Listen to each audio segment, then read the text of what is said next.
The public hearing slash regular meeting. Would you all please stand for the Pledge of Allegiance? We're going to ask one of our participation in government students to please take the microphone and lead us out. One of the participation in government students.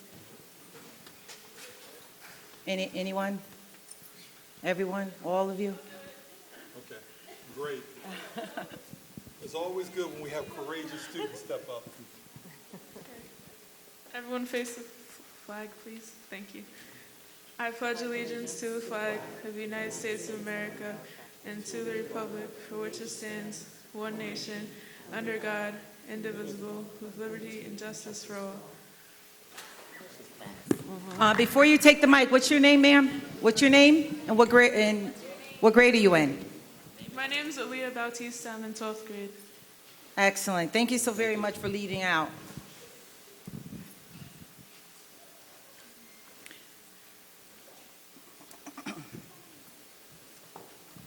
At this time, I'm going to turn the meeting over to our superintendent, Dr. Eric Rosser, to open up the public hearing. Good evening, everyone. I want to thank everyone for being here this evening to hear what we are, as a school district, are proposing as an imposition of the sales tax on utility sales. I want to introduce the Assistant Superintendent over Budget and Plant, Mr. Steve Schloika, who will be providing the presentation this afternoon, or this evening, excuse me.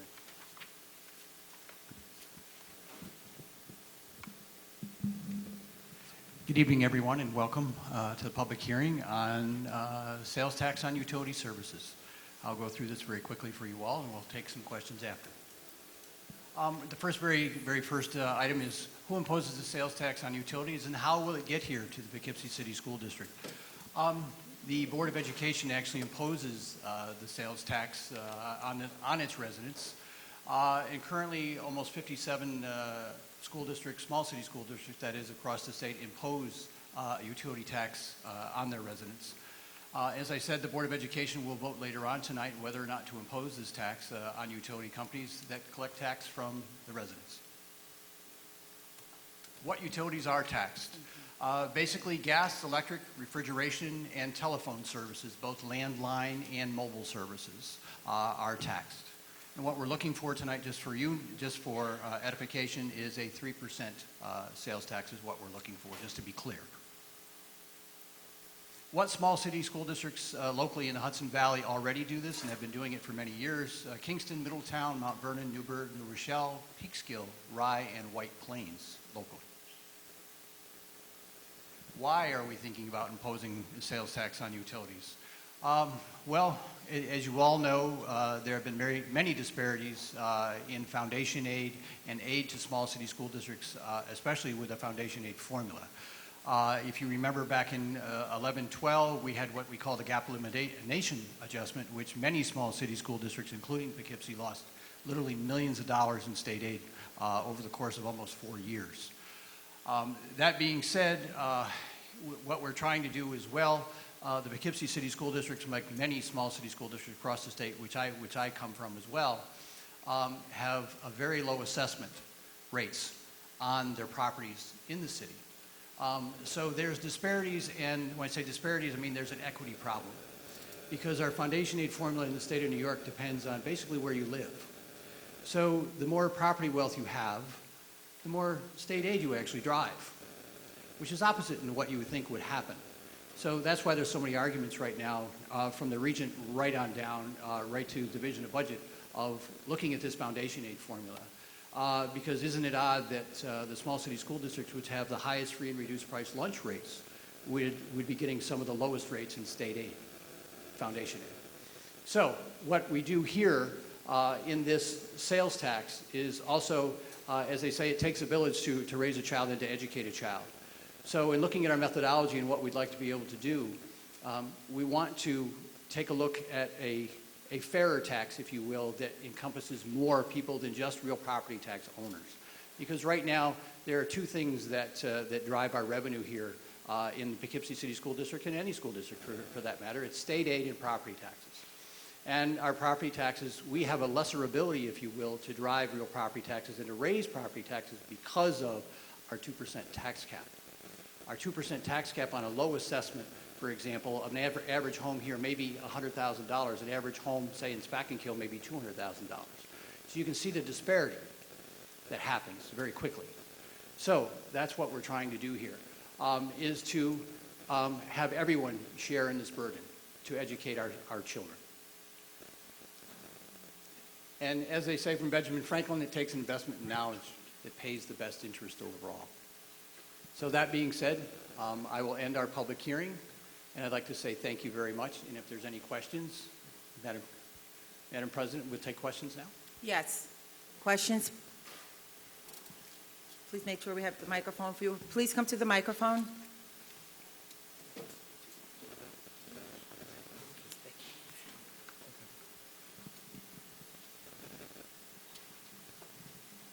Hi, good evening. My name is John Gildard. I live on Alden Road. I'm a retired taxpayer. Well, I'm retired, I guess, but you don't retire from paying taxes. But I just have a couple questions and I'd like to say a few words. You gentlemen mentioned assessments, you know, the taxes based on assessment, and I understand the city's assessment rate is low, but I think a lot of people know that the assessments went up. Mine went up 13% this year. He also talked about everyone sharing in the burden, whether you're a landlord or a homeowner. I'm sure the landlord builds the school tax into his rent fees. So I think that the tax on utilities is going to negatively impact seniors and the low-income families. A lot of things are done by the internet. You need to email. You can email your teachers. You can look up school board information and things like that. And also, I think there's going to be a trickle-down effect because businesses that have internet services, just a simple one, Dunkin' Donuts has an app. You order your coffee, they're going to be charged for their internet service, a tax on that. Your coffee's going to go up. So there's a trickle-down effect there. And then the businesses that, Verizon, Central Hudson, the other phone services, they're going to have to increase, personnel possibly to, account for this portion of the tax, and that's going to cost, because that's going to be passed down to the consumer. I also, recall, and there's been a history of financial resources here in the school district used for separations. A recent audit came out by the controller where there was equipment and things missing. And as you all know, our graduation rate is not good. So with that, I just would like to say I welcome the new superintendent, Dr. Rosser. I agree that he's probably going to do a good job, but I think before we impose the sales tax, we ought to see some results and maybe put this off for a year or so and decide, are the results getting better? Is the graduation rate going up, or less people being separated and things like that? So that's my concerns. I think we should delay implementing this tax until we, the taxpayers see some positive results and see some forward movement. So thank you very much. I appreciate the time. I'm sorry, sir, what was your name again, please? John Gildard from Gildard. Alden Road in Poughkeepsie. Okay, we're going to turn you back over to Mr. Shloika, our Assistant Superintendent of Finance and Operations, to respond to some of your comments. I would just like to say thank you very much for being here tonight and caring about the children of the Poughkeepsie City School District. Obviously you do. You've lived here a while. You're a retiree here and chose to stay here in the Poughkeepsie City School District, and thank you very much. I certainly respect that. A few of the things, I think one of the comments you made was about the internet service, and I'm not sure how you meant that tax being on the internet services, on the telephone services. Possibly if you use your phone to do the app, yes, absolutely, I would agree. That would be the only thing. And again, our concern, obviously, moving forward to provide, equality to students as well, in putting it off a year, I just exercise your vision and take a look at our facilities currently. And that's what we're up against right now, is to provide children with those equal opportunities that other students have in other districts. And in case most of you don't know, a lot of our facilities really haven't been touched in over 10 years. We have elementary buildings currently with chimneys falling down, so we can't use our front doors. And we can't pay for to repair those things. So those are the things that we're actually up against. We're looking at not enough staff to keep the lawn mowed when school opened up. Our grass was 6 inches tall in front of a lot of our elementary buildings. So that's where we're at in trying to look at this revenue and be able to use it for the right things for kids and to provide sustainable programs. Because one thing I know is, our kids make up about 25% of our population, but they're 100% of our future, and I don't want to mess it up. None of us do. So we're trying to change that narrative. Thank you. And if Thank I can you, sir. also indicate that there was a comment about the Comptroller's Office report that was recently released, and then my comments to the Poughkeepsie Journal, for those of you who may have not had an opportunity to review the publication, was that many of the things that was brought out in that audit were things that this Board of Education became aware of, and prior to me coming on board, we had already put things into place to prevent those sort of things from occurring in the future. So when it comes to the controller's report, while I always welcome any sort of audit that's provided to the district, I will assure you that under this administration, particularly this Board of Education, who has been fiscally responsible for the funding that comes into this district, under my leadership and under my team, we will most certainly ensure and guarantee that the funding that we receive as a school district is being used in the proper way. Thank you, sir. Hi, good evening. Ellen Scott, 85 South Grand Avenue. In this district, we serve breakfast, lunch, and dinner to our children because we say their families can't afford it.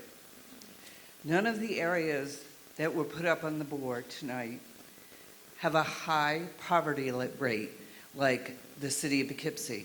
I checked every poverty rate on the ones that you put up, and Poughkeepsie is the highest poverty rate. You are taxing us on a district that feeds our kids and has the highest poverty rate.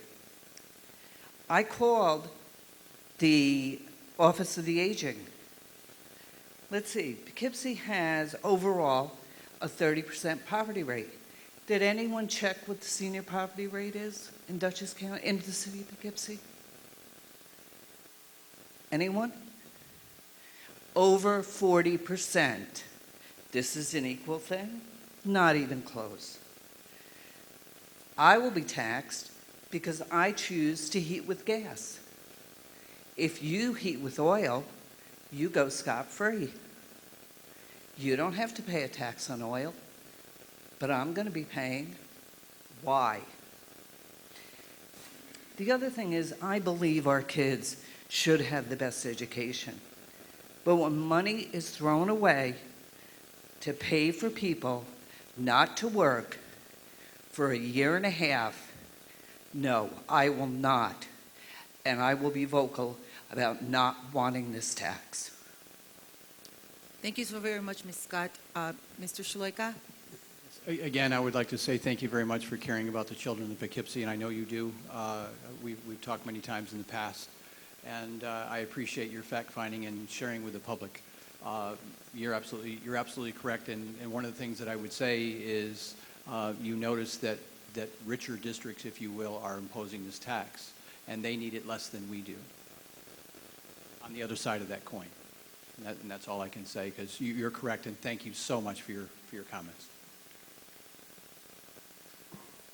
Ronald Rivers, 1 Oakwood Boulevard, City of Poughkeepsie. If this is a hearing to find out about this, is there any idea? My first question would be, how much as an average, how much is this going to impact people dollar-wise? Just to say 3%, that's a number.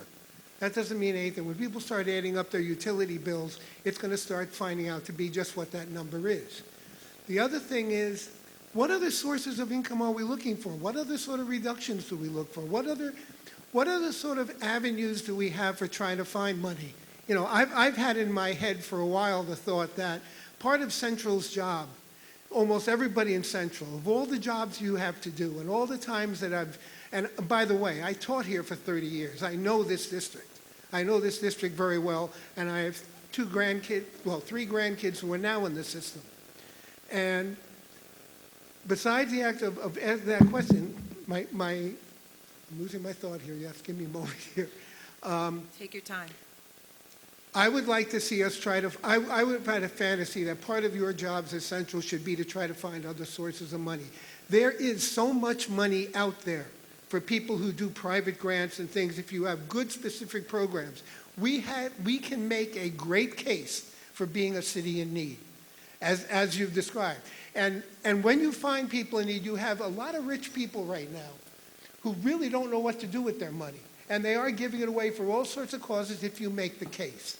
If you make the case, there is money out there. And I would like to see, as part of your responsibilities, to try to get some of that money, as opposed to just trying to tax and tax and tax. And I know how this tax goes. This tax is sort of like the city did it to us with garbage pickup. Garbage pickup used to be something paid for by taxes, but there's this restriction on taxes. So we won't call it a tax, we'll call it a fee. And then they did the same thing with, they did it with garbage pickup, they did it with water, they do it with all sorts of things that used to be included. When I first came to Poughkeepsie, teaching here in the 70s, the garbage men used to take your cans and bring them out for you. Well, that's all gone. Everything's gone. Everything keeps dwindling, and now they have this 2% thing, so we can't tax it, so we'll call it something else. This is another tax which is coming under the door under a new name. Although we are calling it a tax, so I guess it's still, but it's not part of their formula, so we can do it. There's probably other sorts of things we can do to come up with money. And I'd like to see some other efforts to try to find that. This was, I've started just recently coming to these meetings, and this is only my second time. I will be coming here more because things like this shouldn't be blindsided on people. Do you have an idea of about how much this has cost the average household? I can give you an example. For example, the small city that I live in also charges the same 3% tax. For example, my cell phone bill is approximately $68 a month. So let's call it $70 times 3, $2.10 a month. Okay, and the other, that's a month, right? That's correct. Okay, so Absolutely. that's... I've paid that for over 15 years. Fine. In fact, I paid it again, over 20. we do have the other Sir, restrictions of the poverty of the Sir, system. let me, and I don't want to disrupt your line of conversation, but this is a public comment period, so it can't be a back and forth, sort of conversation, because there's other individuals who are wanting to also make comment. So if you have any lasting questions, I do want Mr. Shloika to be able to address any of the questions that you may have. So please, I don't want you to sit down. I just wanted to make sure that everyone understands that this is not a conversation back and forth.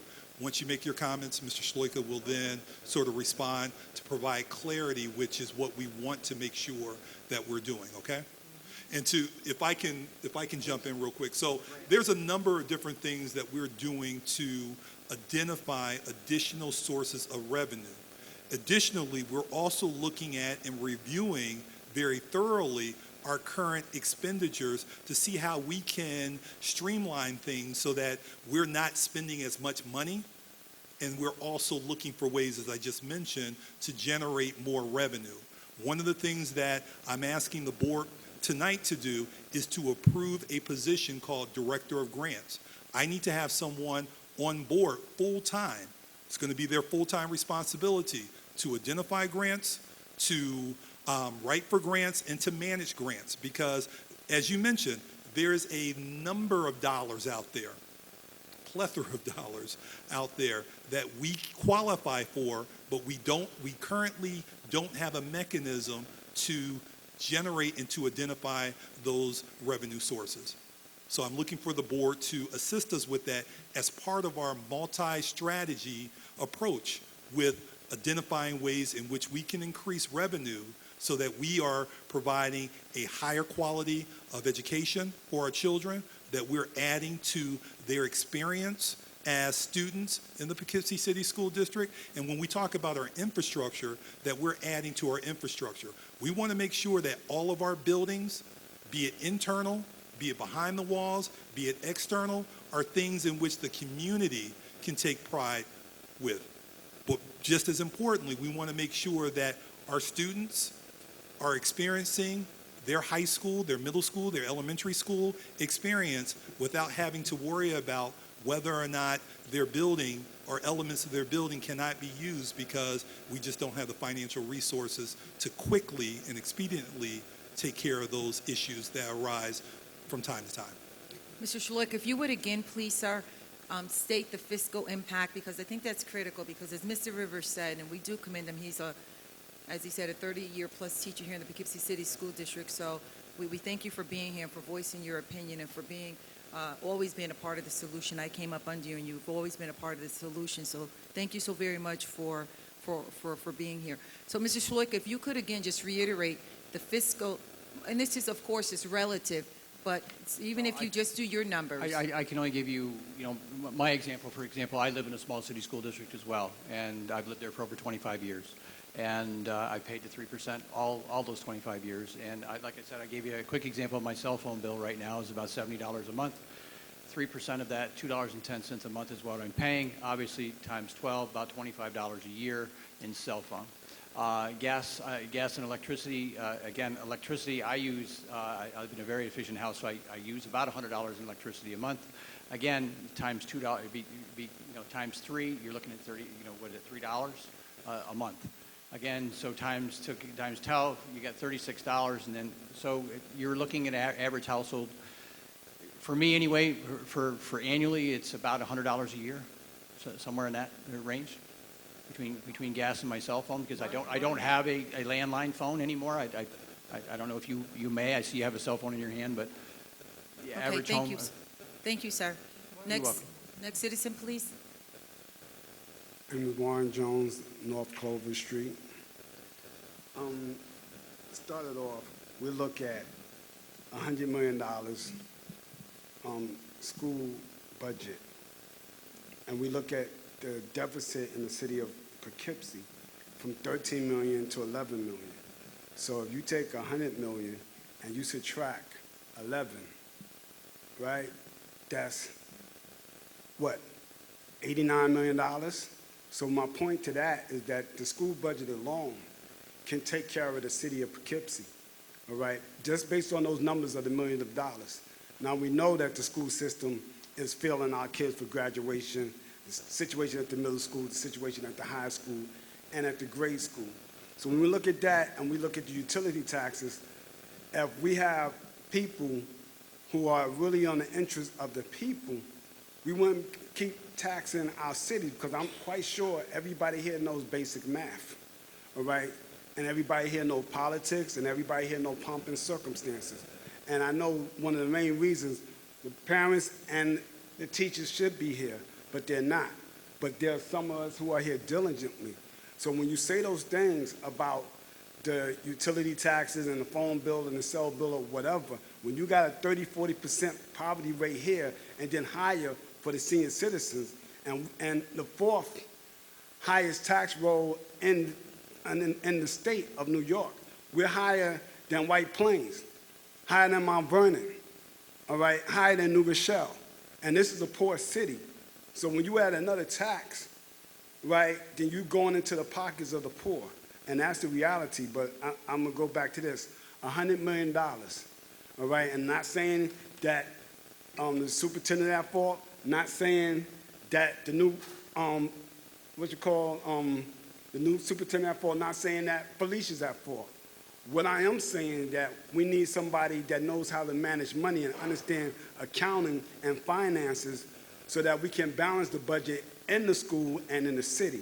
Because adding these more taxes to the people is ridiculous. I don't care what type you want to name it, what type you want to call it. but I know that $100 million should take care of this whole city. That's all I. Thank Thank you you, very much sir. for your comments. Next citizen, please. Good evening. I'm Naomi Flincham Marquez. I am a new-ish resident. I live on College Avenue. And I was just thinking about alternative sources of income. I know there's a program with a neighboring school district, the Spack and Kill School District, where there's an opt-out program of our district, where you can opt out of the district and pay tuition to go to Spack and Kill schools. If anybody should be taxed, it seems like people who can afford to opt out of their district. That might be a good thing to look at. I'm not sure how many students actually are enrolled in that type of program, but I'm not sure if that's something that you've looked at, but that would be interesting to me to consider. Thanks. Thank you very much.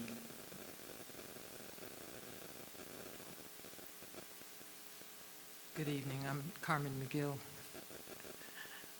Nice to see you again. Carmen McGill, 78 Glenwood Avenue. And I just have difficulty seeing another tax added on when the taxes that we have been paying, I don't think have been used efficiently. There's situations, we have a local lawyer corporation who was taking care of the district. They disappeared. They would come to board meetings.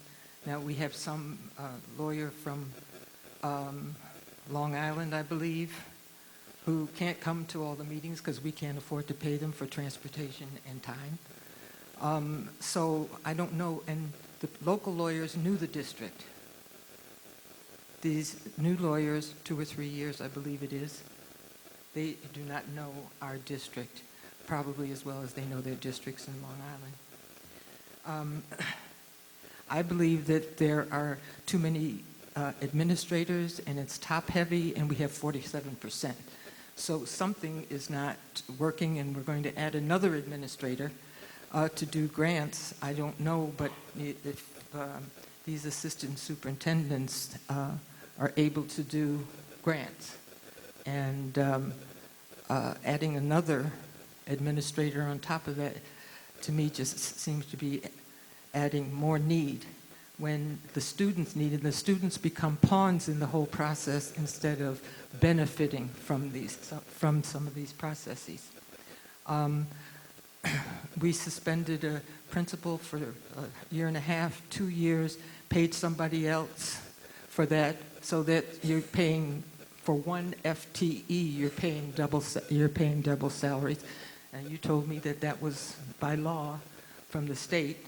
But if the investigation, if you haven't come to the conclusion of falsification until you complete the investigation, why couldn't the person still be working during the investigation? Okay. Another thing that I wanted to say is that, yes, we hired a consultant to do, from what I understand, 2 or 3, please correct me if I'm wrong, 2 or 3 months of work, and the person was assistant superintendent, made $40,000 during that time. I don't know if it benefited the children at all. Not only that, we paid almost $500,000 to get rid of Dr. Williams. It seems like all of these different monies that seem to be wasted, that's my term, that would take care of a utility tax, that could have taken care of a utility tax. I don't know what's going to go from now forward. That I don't know, but all of us are going to be poorer for it. So I think that we really need to think of other strategies to be able to handle these situations. Thank you. Thank you, Ms. McGill. Dr. Rosser? Thank you very much, ma'am. I appreciate your long-time support of the Poughkeepsie City School District. Let me just clarify a few things that I just think needs to be clarified. So currently, we as a school district do contract out with a law firm to provide our legal services. By contracting out with the law firm, actually, that is a cost-saving measure, because if we were to have a full-time lawyer on board, we would be paying an exorbitant more amount of money to have legal services in which all school districts need. You mentioned about the grant position and indicating that the grant position would not be a good use of the funding. I will share with you that a good grant writer, in which we will find, will pay for themselves. In the school district I just left, we had a grant writer who wrote for one grant that brought $2.3 million into the school district, which means that their salary was paid for. If we were looking at it for, the benefit of having someone, their salary would have been paid for over decades. So, and that was just one grant. So by having a grant writer, the grant writer will pay for themselves easily once we begin to receive grants into the district. You mentioned about a consultant, and I'm not certain as to the consultant that you were referring to, but currently we as a school district are really operating with a group of individuals, myself and the assistant superintendent, and we do not have any consultants that are currently working.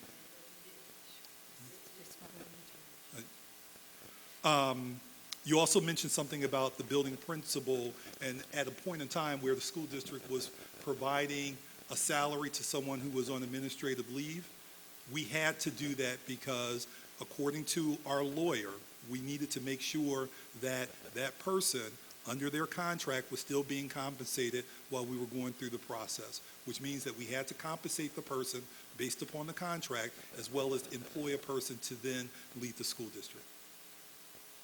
Other citizens? Thank you so much, Dr. Rosser. Other citizens? Good evening and welcome. Thank you. Good evening. My name is Ann Harmuth. I live at 57 Hooker Avenue. I've been here for 35 years. I had a couple kids go through the district. I've been involved with the district, PTA president, Science Olympiad coach. I've done a lot with the school. These are my feelings on the new tax. This tax is not an alternative source of funding. School districts that have this tax are still requesting yearly increases. What is this additional money actually buying us? You have flat out asked for the maximum allowed by law. Have you done an analysis?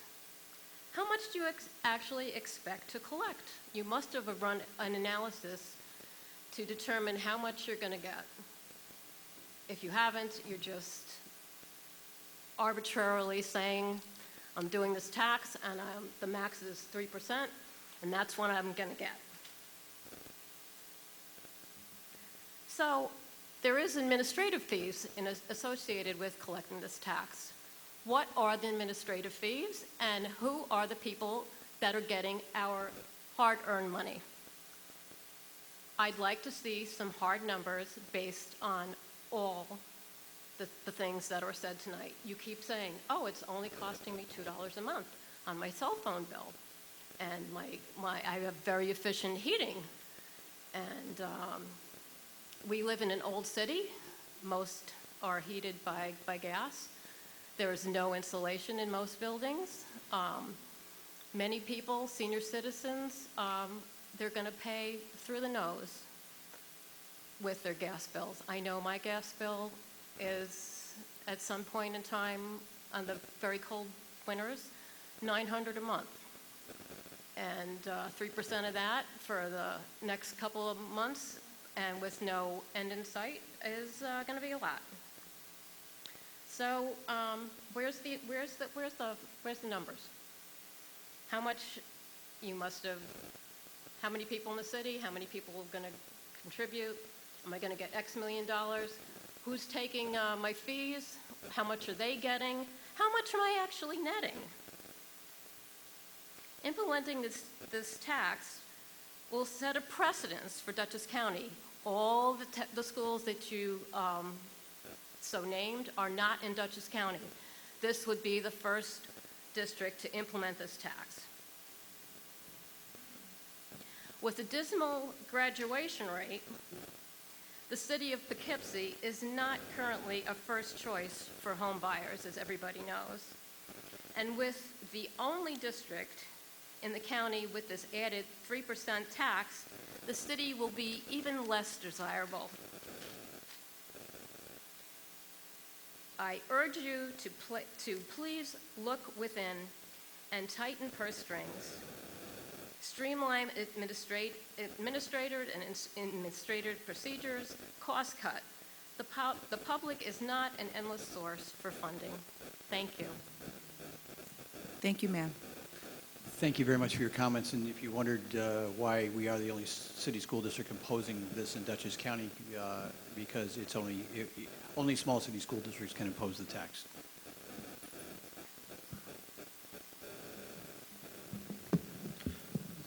Raymond Duncan, 39 Worrell Avenue. Let me start by saying I served 12 years on the Poughkeepsie City School District Board of Education. I served through some very difficult financial years. I think I always put the interests of children first, and despite that, during 12 years, and we had some this is not a hard year in terms of the economy for a school district. I served on the board during some very difficult years, and we never had to resort to instituting a utility tax. In fact, when I left this board, the district was running surpluses, and there was a fund balance exceeding $10 million. I don't know what happened to that money. It's a question the public should probably be asking. So clearly, no study has been done, at least not a real study. There should be a study that was conducted before this was even discussed that showed what the impact was per household in the city of Poughkeepsie, what revenue it was going to drive for the school district. If these studies have been done, it's not clear tonight that there was any study done. And I have to agree. I mean, I've heard multiple speakers talk about it. The district goes straight to the 3% max. There's been no discussion of concrete, what's going to happen with the money, just kind of nebulous. We need the money, we need the money. You know, I care about our kids as much as anybody, but there's no plan here. This is a money grab with no plan, and I would ask why you're unable to balance your budget when for the 12 years I was on, we were able to balance our budget. And so the only thing that comes to my mind is incompetence. So, and I think that's on the minds of a lot of people here tonight, that's what's going on up in the front of this room. Well, thank you very much for your comments, sir. I do have to disagree with you indicating that myself and my team, as well as the board, are incompetent. As you are aware, we are looking to make a difference in the city of Poughkeepsie, particularly our school district. We have an obligation to our children to make sure that we're providing our children with more than what we may have had as students years ago. So it's very important that we are seeking ways in which we can provide provide for a great experience for our children and increase our graduation rates. Thank you very much for your time on the board. You know, once again, we appreciate all comments, but I do have to disagree with you in terms of indicating that myself, this board, or my team are incompetent. Additionally, I would like to add, for those who mentioned the settlement agreement with the former leadership, that I sat on the board during that time, and I voted against that $433,000 settlement. I was the only board member at the time that voted against it. I voted against the extension, of that contract. The extension of that contract, which allowed that. I want to be very clear with that. The extension of the contract of that individual, I voted against the extension of the contract, which bound this board, would have bound this board $1 million with the 5-year extension. I want to be very clear with our public on that. And I was the only board member, sitting board member, that voted against the extension of that contract. Further citizens' comments, please. Hello, on that cheery note. I'm Mike Harmuth. I'm from Hooker Avenue. I've been a city resident for 35 years. I've got a few things to say. I strongly object to the proposed utility tax. The tax, if approved, will remain in place forever. Another hidden fee like the MTA tax everybody loves so much. School districts are given the ability to present a budget and then ask the community to review and approve them or not. The process is done out in the open on a yearly basis. Implementing a hidden set of taxes circumvents this approval process. The proper way to do this, if more money is required, is to place it in the budget and have us vote on it. Please don't bring us up to the New York State 2% tax cap. The cap can be overridden by a 60% majority. Since that was put into place in 2012, Poughkeepsie District voters have approved every budget you've asked for by an average of 63.94%. If you had asked for more money, they would have given it to you. If more money is needed, put it in the budget, state the reasons, and let us decide what it is. Don't tax us our heat to cover, well, I'm not covering that part again. If you can show a direct relationship between the money, if you know how much it's coming in, and what the students are getting for it, then we'd be happy to vote for it on the budget. Please reconsider this tax. It's not the right way to fund the system. Thank you. Thank you, sir. Dr. Rosser or Mr. Shloika? Mr. Shloika? I'd just like to say thank you very much, for your comments and your concern. Thank you. Hi, my name is Cornelia Harris. I'm at 40 South Randolph Avenue. I agree that it would have been nice to see some additional budget figures to see how this affects different kinds of residents in our city. Regardless of that, it sounds like I might be the only person that supports this. If you've been in our buildings recently, you know that the deferred maintenance that has happened, with all due respect, over the decade plus of previous boards, it's heartbreaking. Our kids don't have roofs that don't leak. They have problems getting clean water. The buildings are falling apart around us, and maybe this tax isn't the answer, but our kids deserve better, and so I'm going to say I'm in favor of that, and the grant person. Thank you very much. At this time, we're going to close the public hearing.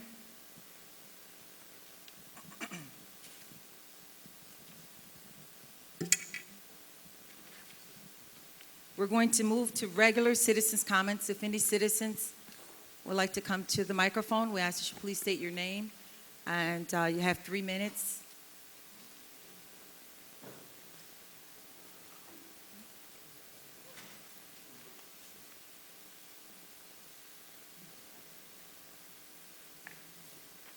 Y'all can hear me? Okay.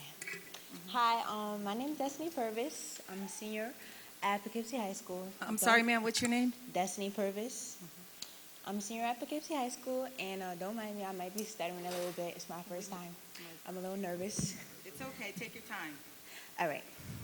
I'm going to talk about my senior advisors. I got a letter written for y'all. Okay. Good evening. On behalf of the senior class of 2020, we feel as though our 2 senior advisors are not putting much effort into organization, considering the position they have.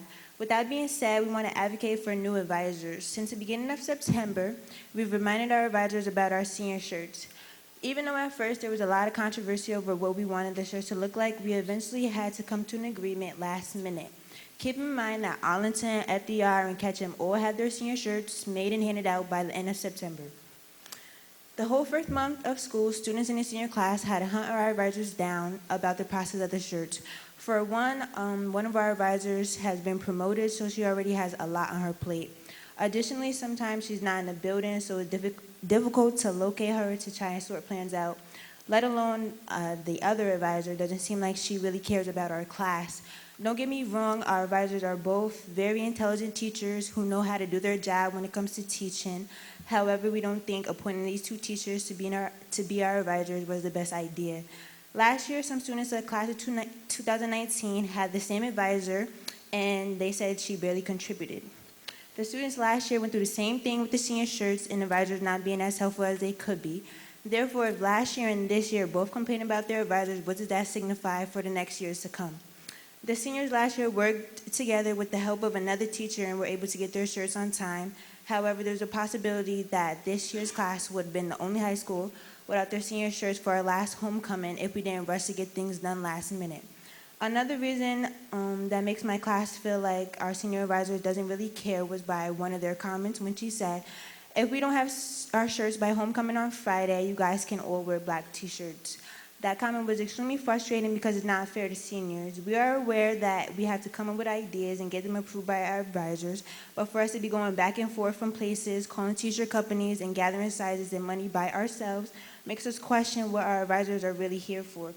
We think that 2 teachers that have connections and relationships with most of us should have been our advisors, such as 2 English teachers in the English department. Even though it is the beginning of the school year, my class can already tell how this year is going to go just by how disorganized we are now.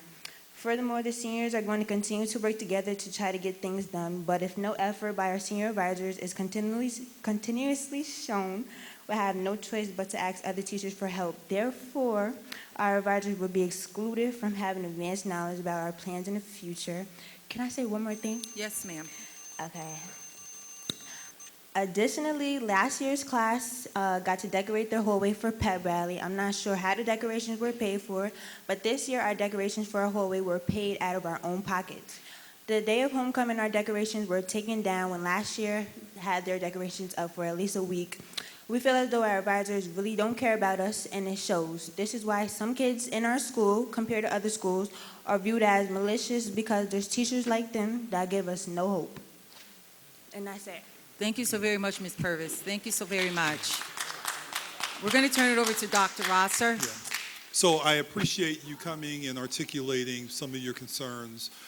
What I'm going to have a staff member do first thing tomorrow morning is to have a conversation with Mr. Jackson, the building principal, who then will have a conversation with those individuals that you mentioned. In the event that you do not see things change, I encourage you to come back to the mic to articulate your concern. Thank you very much. And one of the things the board is going to do after, we're going to take a slight other step in sync with what Dr. Rosser has already said, because I'm a graduate of this school district, and I had an excellent education, and those types of events that you're talking about, we had a good time, and it built morale, and it was exciting. And last year, you were 100% spot on. The young people were extremely active.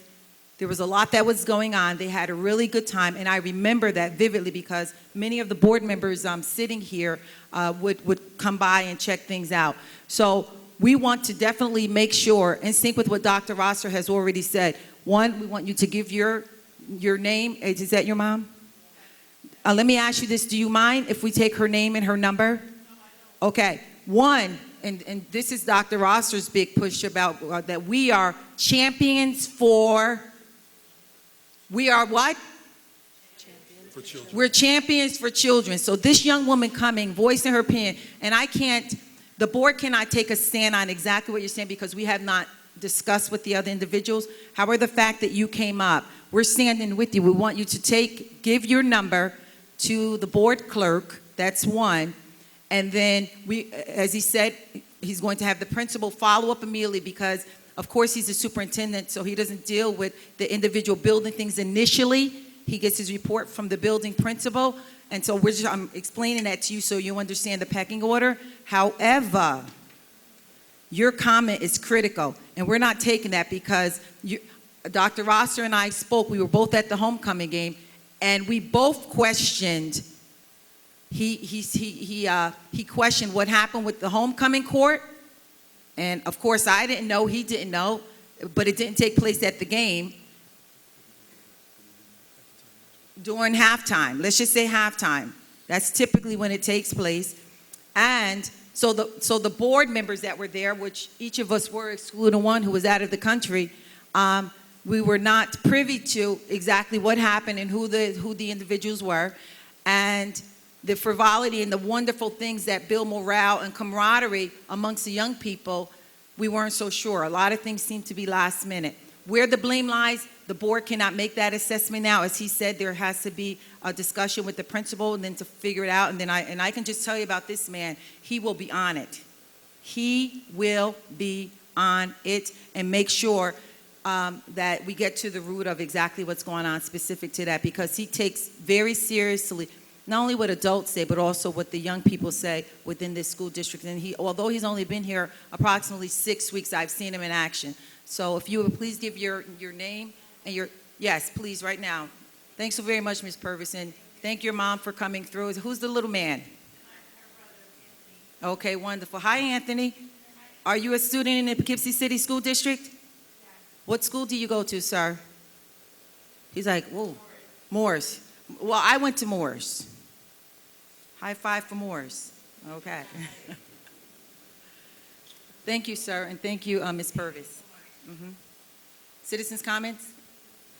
Ellen Scott, 85 South Grand Avenue. Dr. Rosner, you have talked about approving a grant writer. I think that's a great idea, except this board, a year and a half to 2 years ago, convinced us all to fire the last grant writer. They said they did a study that it was cheaper and more beneficial to this district to get people on a per grant basis. Not only did they say that, they said we're going to share it with the city of Poughkeepsie. We're going to share our grant writer. We're going to hire an individual. Look at the tape, Felicia. I'm not lying. Excuse me, ma'am, can you please speak to your comment? This is citizens' I comments. will, Do not but you're call out- giving the eye to me. Do not call out a board member, please. Thank you, ma'am. You know the rules, Ms. I do Scott. know the Thank you. We rules. respect each other here. Okay. The other thing I'd like to say, you brought up the attorney fees. I have brought this up for 3 years. We are not saving money. We have paid more than the largest district in New York State on our school attorneys. So please, don't. $600,000 for school attorney? Thank you very much. All right, thank you, Ms. Scott, once again for your comments. So let me speak about a couple things. When it comes to attorney fees, I used to be a member of the Buffalo Public School District, and I will share with you that the attorney fees in Buffalo were outrageous. So not certain as to where you're getting your facts from. While I do respect that you are bringing fact or data to the table, I will share with you that the amount of money that we're spending for attorney fees, particularly under this administration, can't speak about what took place in the past, but under this administration, we are cutting the amount of money that we're using for attorney fees. Let me also speak to you a little bit about the grant writing piece. So I looked at various models before I brought this recommendation to the board, and I will share with you that my experience in Buffalo, New York, my experience in Atlanta, Georgia, in Atlanta Public Schools, as well as my experience in Washington, D.C., has yielded my response, which is having someone on board who understands the district, who is able to articulate the very nuances that exist within the district, having them on board to serve as a grant writer is the best model that any school district can have. I can't speak to what was discussed prior to me coming on board, but if I was a member of the Poughkeepsie City School District at that point in time, as superintendent, I would have advised against it. However, because I am now on board, I am making the recommendation to have someone on full-time because that individual, as I indicated before, with their in-depth knowledge of the school district, understanding the very nuances of our school district, understanding where to get data, understanding the very sources of the data, not only that, but are able to communicate the story of the Poughkeepsie School District from a first-person perspective, that this individual will be best positioned, and as I mentioned earlier, they will pay for themselves twofold, if not more. But once again, thank you for your comments. Additionally, I just want to add, specific to how information comes to the board and then how it's voted upon. So the Board of Education, we're a policy entity. We receive recommendations from the superintendent of schools. And then once the recommendation is put forth, then the board votes on that. So every agenda item that you see, except for the direct board-related items, are at the recommendation of the existing superintendent. The board does not, as an entity, unilaterally make decisions regarding daily operations. We want to make sure that our public is very much aware of that. Other citizens' comments? Warren Jones, North Clover Street. I've been up here in this city for 11 years. I come from New York City. I've been in politics for over 20 years, all right? And I say that to say this. All the stuff you talk don't mean nothing to these people here and the people in the community. Because the things in the game that's being played, I know because I'm a master of the game. But we're supposed to be here for the community and for the people. And with a $100 million budget, you're supposed to figure it out. So I know what I must do, like they did 4 or 5 years ago. Put a suit in to protect these kids because we have the same pomp and circumstances and nothing's getting done. $100 million and nothing's getting done. The school system is failing these kids, all right? And it's problematic for me as a parent, but problematic for me as a leader in the community. Now, y'all can say what you want to say, and I'm not going to fight and argue against that. But I will say this. We need to make changes, and we need to make it properly and not talk about, oh, this lawyer and that lawyer or where I come from, all right? We need to make changes in this city for our kids because this city is under receivership.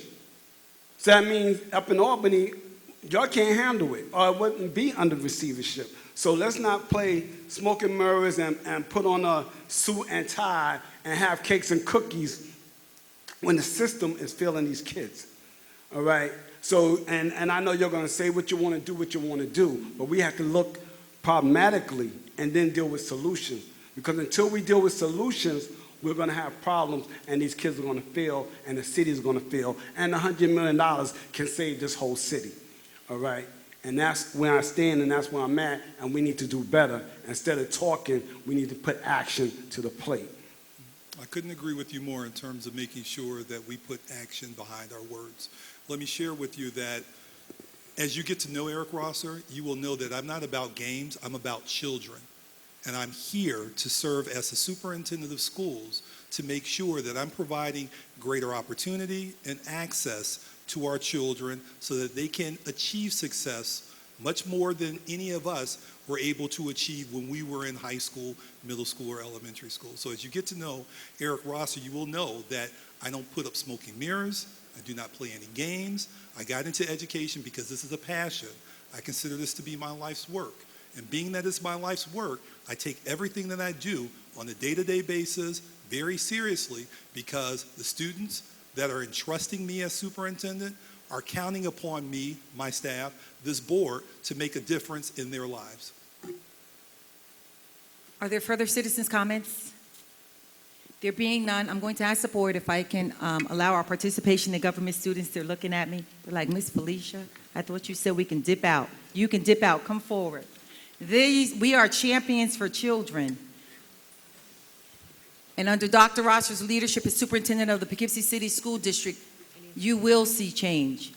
And you will see sustainability, and you will see the things that are happening that are correct and on point continue. Come on, young people, just come through. Any of us can sign it. Look at that.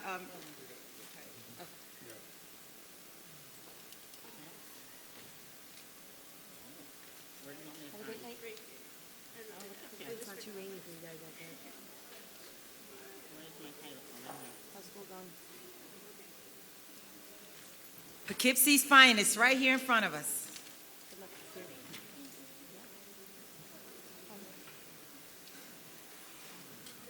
My goodness.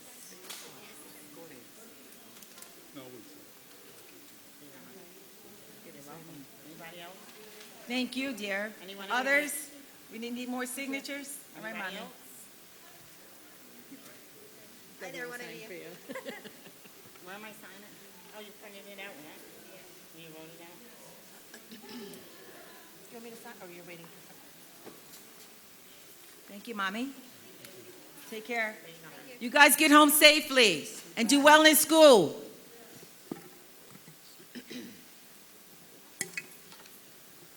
Thank you so much, board members, for allowing us to do that. We're going to, Dr. Rosser Yeah, so has additional comment. Let me just make a comment, because one of the things that disturbs me most is when we as adults find ourselves sort of bickering back and forth over very serious issues. I understand that. Let's all keep in mind that we here as a board aren't here to fight other adults. We're here to fight for children, myself included. So I don't want this to become a situation where we have individuals who feel that there is a need to attack the board. I have superb board members here before me who volunteer their time. They do not get paid like other school districts. They volunteer their time to provide guidance on policy, on selecting me as a superintendent, on holding me accountable. So I want to make sure that the community is fully aware that we as a school district aren't here to fight against other adults. We're here to fight for children. And I just want to make that clear, because I don't like when people are stepping to the mic and lodging accusations against the board as being incompetent, doing smoking mirrors, or doing anything that would be unscrupulous as a entity who is here to serve children. So I just want to make that clear, and our conversations should be conversations. They should be said and met with respect, because at the end of the day, it's not about Eric Rosser. It's not about Dr. Watson. It's not about any of us sitting here. It's all about our children. And our children deserve more than what we as a school district has been able to provide to them. The reason why we're seeking the utility tax, the reason why we are going to make some significant changes in the district is to make sure that our children have a better opportunity for success. We could talk all day long about what took place in the past. We could talk about the decline in our graduation rates, our poor state assessment scores. That's all stuff that we should be having conversations about, but we should put it in proper perspective to understand that that was yesterday and today is a new day. And by us working together, we most certainly can ensure, or let me change that word, we can guarantee that our children will have more opportunity and access to achieve in ways that they haven't had in the past. And my goal is to make sure that I'm providing opportunity and access to things that I didn't have as a high school student, a middle school student, or an elementary school student, which is why in the future, moving forward, you will be able to see significant change in the Poughkeepsie City School District. So I don't want this to be an issue where we're fighting one another as a community, as a board, because essentially we're one. When it comes to our children need to be educated by the Poughkeepsie City School District, but ultimately when we talk about the whole child, they need to be embraced by the entire community. And there's going to be a need for us to come together to employ multiple strategies to ensure or guarantee that their future is one in which we can all celebrate, and that when they graduate and transition into a post-secondary situation that they choose, either career or college, that they can most certainly do it without running into any sort of interference or challenges with being able to transcend to the next level. So I just wanted to make that statement because some of the comments that were made, and I don't normally take things personal, but I did take some things personal this evening because you were, not everyone, but some individuals were speaking about the character of myself as well as my fellow board members. And I will share with you that we're not doing anything that is going to benefit us in any sort of way. Only thing that we're doing is working to benefit our children. Thank you, sir. That being said, there's a board member, a former board member in the audience, and I am really big on acknowledging former board members, especially because, as Dr. Rosser said, they volunteer their time. So I'm going to ask him to stand. Mr. Randy Johnson, please. A long-term board member in the Poughkeepsie City School District who's also a county legislator. And the reason I'm asking him to stand is because Randy is working with the district, even though he's no longer on the board. There's been texts and he's had conversations previously of ideas and things that he has to continue the work and position and assisting the district with fulfilling some of these goals. And so one of the things that this board is about is some people talk about it, there's others that be about it, and I have to acknowledge him at this point, if the board doesn't mind, just to take that minute to acknowledge him because he's being about it. There's ideas and things that he has for the city, that's right, and I have the authority and the right to do it. To acknowledge him because, Mr. Johnson, thank you for being a part of the solution. That's what we needed, are more individuals who are going to be a part of the solution and not the problem.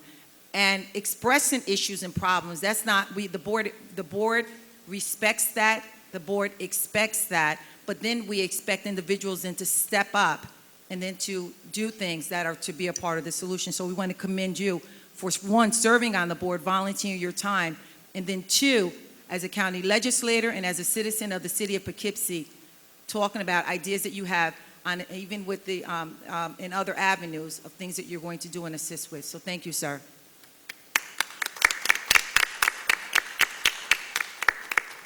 At this time, we're going to move to our consent agenda. Are there any items to be pulled from the consent agenda? Oh, do you do? Okay, we're going to move to our superintendent's report. Okay, at this point in time, I would like to introduce Cheryl Benowitz. She will be providing information on our calendar, which is currently being distributed to all of our schools. She will also provide opportunity for the community to understand where they can also achieve or access the calendar online as well. Chris, can someone change the camera so that it can show on the screen? Yeah. Thank you, Dr. Rosser. Good evening, Board of Education members, staff, and community. So our school district calendar was a collaborative effort. We've been working on it for a few weeks. Many of our principals and staff have contributed to it. We have a lot of photos, and the way it can be accessed is from our main website. On the left side, you go to calendar, and where it says school calendar, you can click on it. There's the calendar in the short term, and then if you click on 2019, 2020, you get the full calendar. And if, Chris, you can enlarge that so everyone can see it. It's a beautiful calendar. Again, it was many people contributed to it. There's photos from our students and staff of last year's events, Dr. Rosser's message in English and Spanish, and all the activities throughout the school district. Our BOCES colleagues printed it, and we're very happy. And as Dr. Rosser said, it's being delivered to the schools. Thank you. Thank you. Thank you, Ms. Rabinowitz. At this point in time, we will have Mr. Steve Schloika provide an update on the school district's budget. Thank you very much, Dr. Rosser. I'll go through this very quickly for our Board of Education this evening and our district residents. I just wanted to reiterate our mission statement of our school district. We spent a whole day at the college, and we did this together. I said, we are the champions of children, as Felicia pointed out, who inspire and nurture the whole child by providing innovative, high-quality educational opportunities that prepare all students to embark on individual paths of success in a globally diverse community. Wow, that's a mouthful, and that's why we're looking at things like utility tax. We're looking at every avenue that we possibly can to provide opportunities for our students. I did this a little bit of a trend analysis. We talked about, what are the numbers, and I'll take a look at from right to left, if you will, because on the left-hand side is our 1920 fund balance as a percentage of next year's budget. And when you look at our trend, you can see it looks like kind of a sine wave. And we're in the trough area of our sine wave. We're going in the wrong direction, as you can see. And in 16-17, of course, there was about 12% of fund balance here. But over the course of the last few years, it has been spent on personnel and staff, and as one person mentioned, legal fees, which is unfortunate that things like that happen. But it happens to school districts, it really does. So in this, we're very cognizant of what's going on, and that's why we're looking at our budget. We're looking at everything that we can possibly look at. Here are some current and future budgetary concerns that we have. We always want to have our budget in equilibrium with our anticipated revenues. We talked about our facilities and capital project. In fact, tomorrow we're going to meet. We're having a capital project meeting tomorrow. where we're going to talk about how do we provide children with the best facilities that they can possibly have within our pocketbooks. We've gone from a $400 million project to a $300 million project to a $200 million project. Now we're down to approximately a $100 million project. And we're keep looking at that wallet to say, what can we afford? What can the community afford? Because there's a local share involved there. So when we talk about, past boards and future boards, there really was no 10-year plan. There was no 5-year plan. The facilities, as you see them, basically haven't been touched in well over a decade. So this Board of Education now has taken, if you will, the reins and is now has to do something with that. We're at that point where if we don't, we're not going to be able to keep the lights on and the heat going for kids. And we all want what's best for kids. And thank you to the Board of Education. Some of the things too, obviously, as we know, we do have a school in receivership, the Morse schools. We're looking at that extended day program right now because we can't do that, grant driven. We wish we could, but we couldn't. That's now sitting in our general fund, so we're looking at that too. And as I just spoke about at length, the maintenance of our deteriorating facilities, we have to do something. We're at that crossroads. If we don't, you're looking at closing buildings. That's all that's left. What are we doing for strategies? Obviously, we're evaluating everything that we spend, district-wide. How can we stretch a dollar further and further and further? As you know, most school districts do more with less, and then you end up doing everything with nothing. Well, that's about where we're at right now. And it's time, as Dr. Rosser, if I may coin one of your phrases, it's time to change that narrative. It's time to change that narrative for the kids in Poughkeepsie because they deserve it. What else are we doing? We're looking for Medicare Advantage plans for our retirees to reduce our costs in health insurance. We're working with those financial advisors and those architects on this capital project to say, how can we fund this? Where can we go to get other funds? Do we need to go up to Albany and beg for money? Do we need to go to the local philanthropic folks and say, listen, here's what we'd like to do with those plans? We currently have a Poughkeepsie City School District Foundation, and a few of those folks are in the audience, and thank you very much for those supporters as well. We talked tonight about that utility tax implementation. As much as none of us like to pay more taxes, none of us do. I don't know one person that that said, yes, tax me more, please. No. But it's for a good cause. It's for the kids of the city of Poughkeepsie. It's for those programs and those opportunities that they deserve, just like we did. And as Dr. Rosser mentioned, hiring of a grants position. That position, again, should pay for itself many times over, many times over. I just want to say thank you to the Board of Education tonight for the opportunity to speak. Take care. So our plan is to make sure that we periodically bring updates to our board as it relates to our current standing and our budget. As Mr. Shloika and I articulated, we are very much committed to making sure that the expenditures that we have as a school district, that we are reviewing those, and that we're making some very required, and note that I use the word required instead of necessary. We're making some very required decisions on ways in which we as a school district can better utilize the resources that we currently have. However, when we look at and we do our budget analysis and we look at everything that we need as a district to make sure that our students are going to have additional, extended, strengthened opportunity and access to achieve success, is going to require a lot more. So thank you very much, Mr. Shloika, for your presentation. Thank you, Dr. Rosser. At this time, we're going to move to our consent agenda. Are there any items to be removed? There being none, is there a motion to approve our consent agenda? So moved. Second. Any discussion? All in favor? Aye. Aye. Motion carries. We're going to move to our action items of the Board of Education. 14.1, adoption of the utility tax resolution number 20-310. Is there a motion to bring that on? So moved. Second. Any discussion from the board? Madam Clerk, roll call vote, please.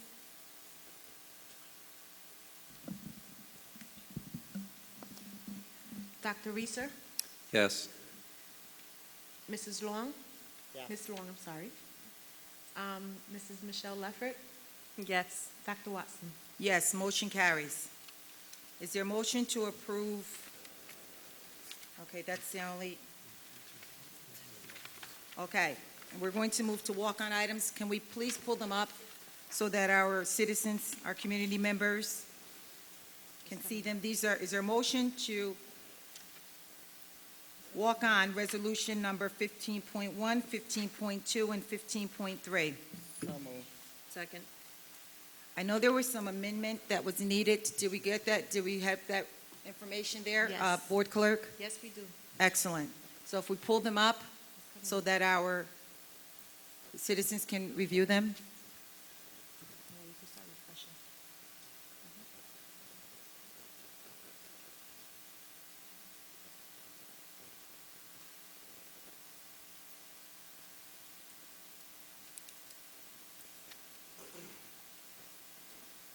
Is it up? Is that it? So we want to give our citizens time to read it? Is there a motion? Did we motion, Board Clerk? I want to confirm to walk on all of those items, correct? Yes, we did. Is there a motion to approve resolution number 15.1? So moved. Second. Any discussion regarding that? It's a personnel matter, so minimal conversation can be had. All in favor? Aye. None opposed, motion carries. Actually, let's do them in one fell swoop. Is there a motion to approve resolution 15.2 and 15.3? Again, these are personnel matters, so there can be no discussion on the floor. So moved. Second. All in favor? Aye. Motion carries. At this time, we're going to turn over comments to our superintendent, followed by comments from Dr. Reeser, and then comments by Trustee Martinez Leffert, and then Vice President Deborah Long. So thank you very much, Madam President. So a few comments real quick. There will be some scheduled fireside chats that will be held in the very near future. There will be a brochure or flyer along with it being posted on our website of the future superintendent chats that will be scheduled throughout the community. The intent of the superintendent chats is for me to be able to hear from the community of the Poughkeepsie city of Poughkeepsie, excuse me.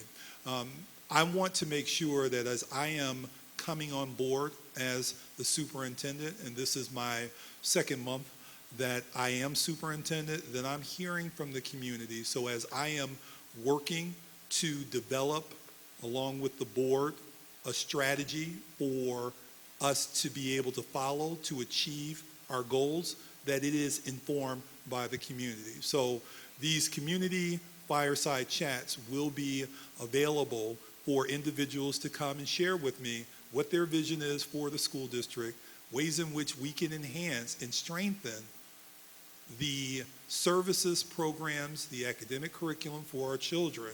So as I come back to our Board of Education to share with our Board of Education what the community has indicated, that once we begin to develop our 5-year strategic plan, that 5-year strategic plan can be informed by all stakeholders.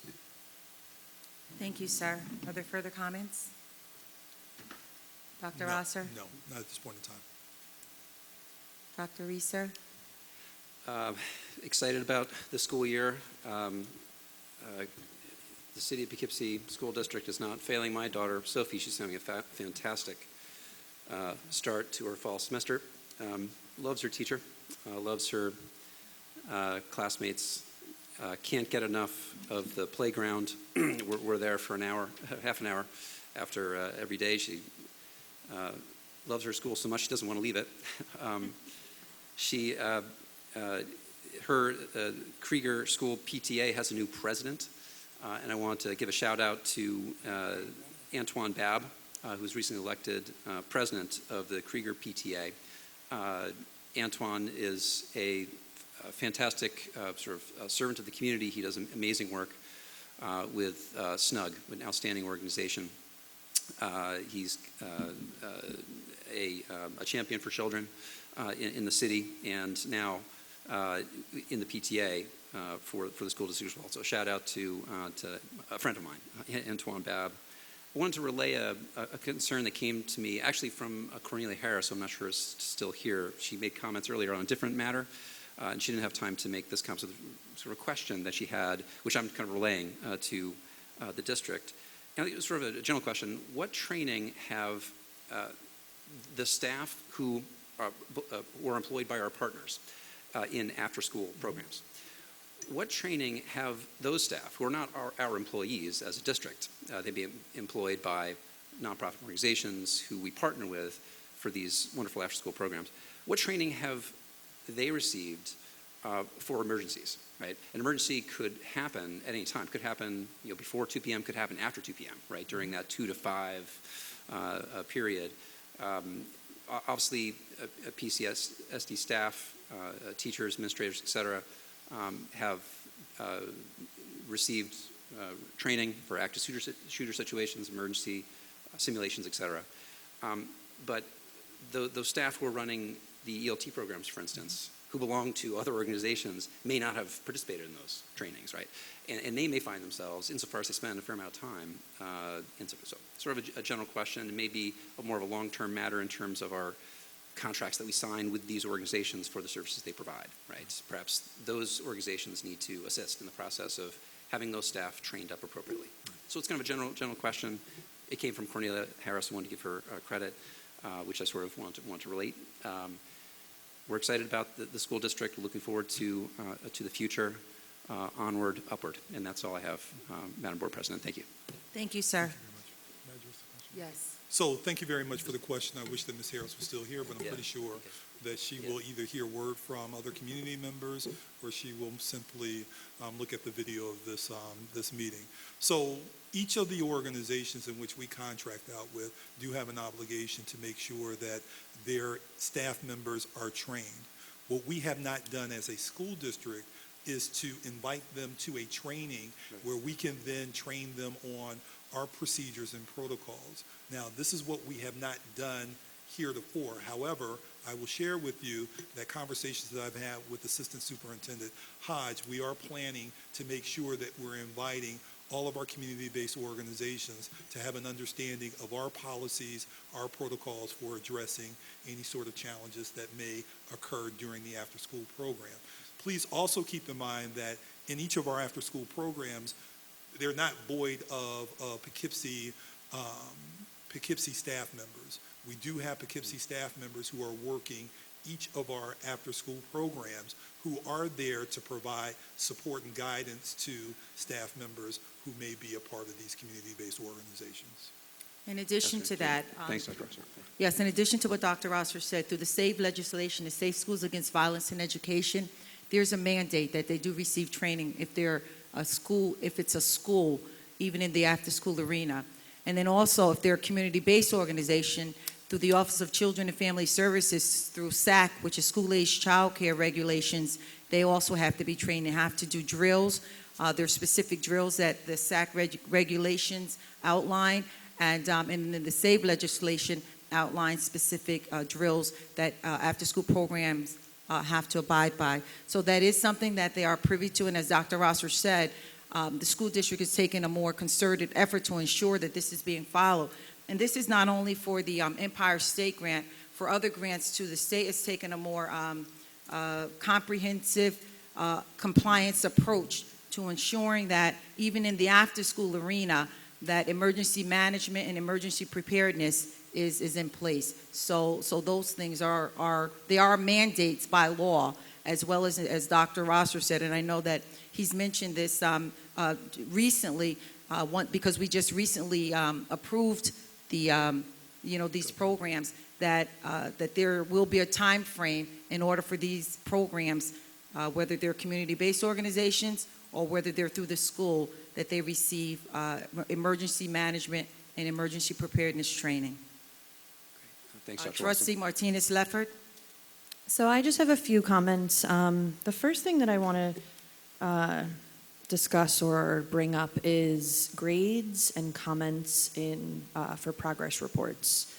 So something that's come to my attention, which is very disconcerting to me, learning is not a one-time event. It's not you get one attempt to learn something, and then if you don't learn that skill, then you move on and you never gain that skill. So something that's come to my attention is that I'm under the assumption that we are not a retake kind of reteach district, which concerns me.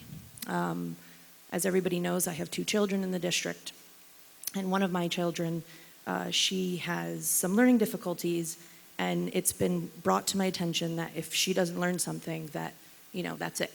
We move on. There's no reteaching of the content, which is very concerning to me.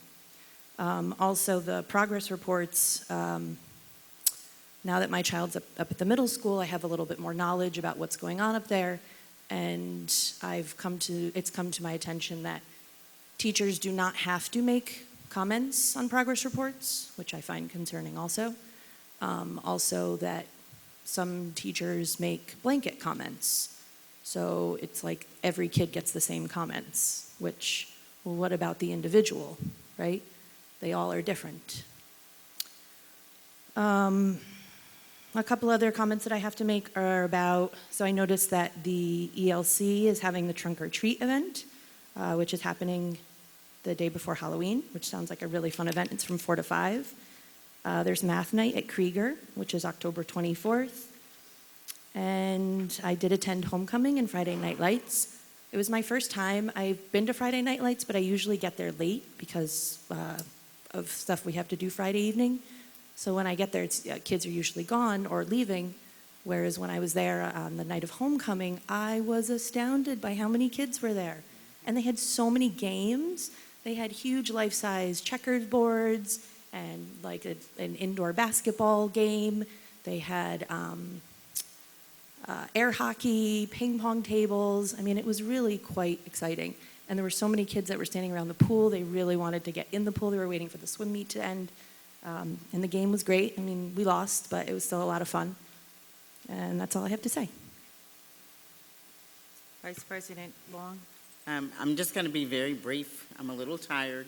I'm sorry I missed Friday Night Lights. I wasn't in the country at the time.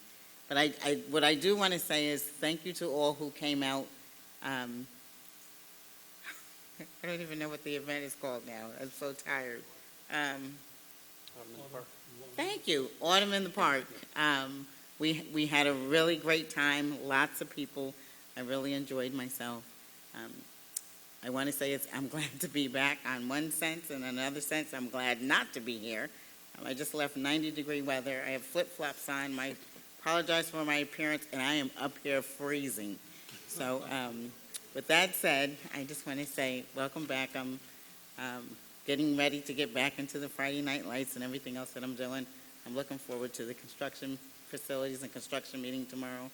And just want to say thanks. That's it. Thank you. A couple things I want to bring to our attention. So yesterday we were at the Public Safety Building meeting there regarding ensuring that our young people have a safe passage way home. And on October, is it the 29th, Dr. Rosser, the next meeting? I believe it's October 29th at 6 p.m. There'll be a meeting at the Family Partnership Center. And if any of you are interested and partner with the Poughkeepsie City School District as well as the Poughkeepsie Police Department as well as the City of Poughkeepsie, please come to that meeting. We're looking for volunteers to assist. We're putting in place intervention and prevention model that was conducted in 2002. And we want to ensure that our young people get home safely. There are some students that do operate in antisocial behavior. We're looking at restorative practices to put in place for those individuals. But for the 98% that are law-abiding citizens that come here to be educated, want to go home and be safe, have a safe way home, we want to ensure that that occurs.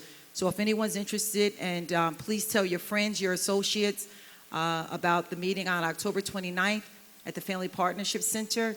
to discuss a Safe Passage project initiative that the district, along with the city and the police department, are implementing.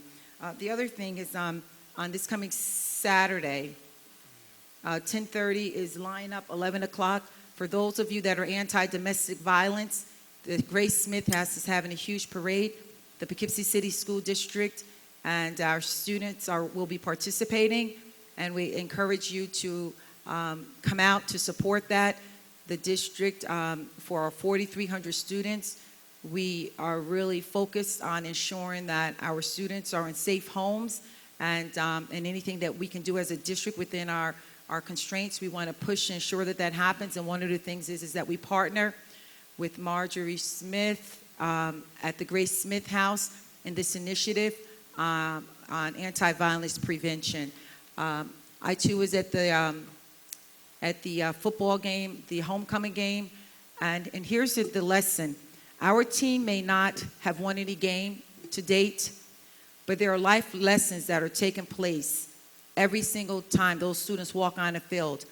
And so I was at the entry when the young men came out they had lined up and they came to run onto the field. And I'm telling you, my heart was so ecstatic and warmed because they came on the field, and rightfully so, with the mind. They were so energetic, and they didn't come on the field with shame. And so in life we learned that perseverance is the key. That, when I always say, when someone knocks you down, look up, because if you can look up, then you can get up. And I want to commend our football team. They are champions from our perspective. This board and this superintendent, we look at them as champions. Every time they put on those uniforms and they get on that field, they are champions. And we want to say kudos to them, kudos for their finery, and the coach and whoever else, the team that's assisting those young men, because that's what real athleticism is really all about. We want to acknowledge our assistant superintendents. Please stand.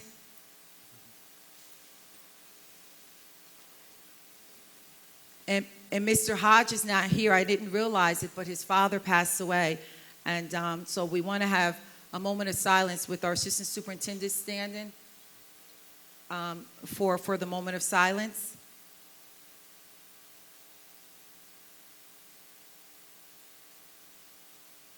Thank you, assistant superintendents. And we have building level principals that are here. They do not have to be here. And so there's no mandate by board policy for building level principals to be here, but I ask that the building level principals please stand. We have Mr. Scott, who's a building level principal of Clinton School and also the co-chair of the Administrators Union. And then we have Mr. D'Avalar, who is the principal at the Poughkeepsie Middle School. And then we have district staff here. And we don't have to do this every meeting, but I think it's a nice thing to acknowledge those. These are individuals that are here consistently. Deron Wilson is not only, Mr. Wilson is not only a graduate of the Poughkeepsie City School District, but he's a huge, huge youth advocate, and he's extremely passionate about positively impacting the young people. And I know that he and Dr. Rosser are working concertedly on a variety of initiatives. I don't know all of the details because this board now does not have to, we do not meddle in daily operations. We have a chief executive officer that does that. But Mr. Wilson, I saw a clip that Dr. Rosser sent me, and I saw him here with just a whole bunch of students. Were they only young men? All young men. I mean, tons of them here. And there's no better person, and I say this genuinely, and you know that, from my heart to yours. Thank you. And you are a great role model. You are a product and a son of this city and this school district. And thank you for the work that you're doing now with them and for the great work that you're going to be doing. You're going to help take them single-handedly to the next level. I've seen you in action many times, so thank you very much.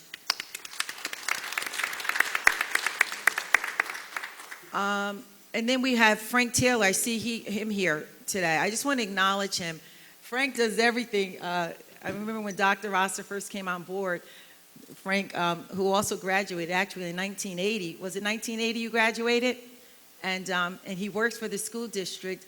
And he said, they didn't know which one was following who because it seemed like every time one would show up someplace, the other would be there. And so Dr. Rosser didn't know if he had a spy, and then Mr. Taylor didn't know if he had a spy, if he was being spied upon. So we thank you, Mr. Taylor, for the fine work that you do here in this district, and for our security folks and us in the back, and for the work that we do. We are a district. We are honorable again to Mr. Rivers. Thank you for your years of service. No one knows it better than someone who's done it. And so we thank you so very much. This board and this superintendent thanks you. And thank you for this being your second meeting that you've been to, you said. So thank you. And we hope that you're able to continue to do the buddy program and to give us information and insight and that sort of thing. And then we have Ms. McGill here. She's through the Dutchess, she's a matriarch of this community. And she was formerly at she's retired from Dutchess Community College. There are many of us that came up under her, and so we want to acknowledge her. She is a matriarch in this community, and for the fine work that she's done. There's been some disagreements sometimes, and one of the things my parents taught me, I respect anyone and stand on their shoulders because you have served us, you served us well, and I will always respect you and admire you for the fine work that you've done, because there's a lot of things that you've done through the years that you did not have to do, and for that, from my heart to yours, I say thank you, and thank you for being here on this evening. All right, Mr. Danishvar and the team, Mr. Kirsch over there, thank you so very much for the fine work that you do. One of the things Maya Angelou said, she said that there's two of the most powerful words in the world. And if we don't learn that, this district, and I know under Dr. Rosser because he says it and does it all the time, two of the most powerful words in the world are thank you. Real simple, thank you. And so thank you to our citizens for coming out. Ms. Scott, who comes to the meetings, Ms. Duncan, is it Ms. Duncan? Yes, Ms. Duncan. I wasn't sure of the last name just in case because you never know. So Ms. Duncan, long time, these individuals have come out and been we don't always agree with everything, but you're a part of the solution, and I respect that. So thank you also very much. At this time, is there more? Oh, Dr. Rosser has, and actually we missed one, and Mr. Wilson just informed me via text. I didn't know what happened, and I'm somewhat in shock a little bit because she was a mother of this district. Ms. Atkins passed away. You wouldn't know, of course, Dr. Rosser. Trustee Long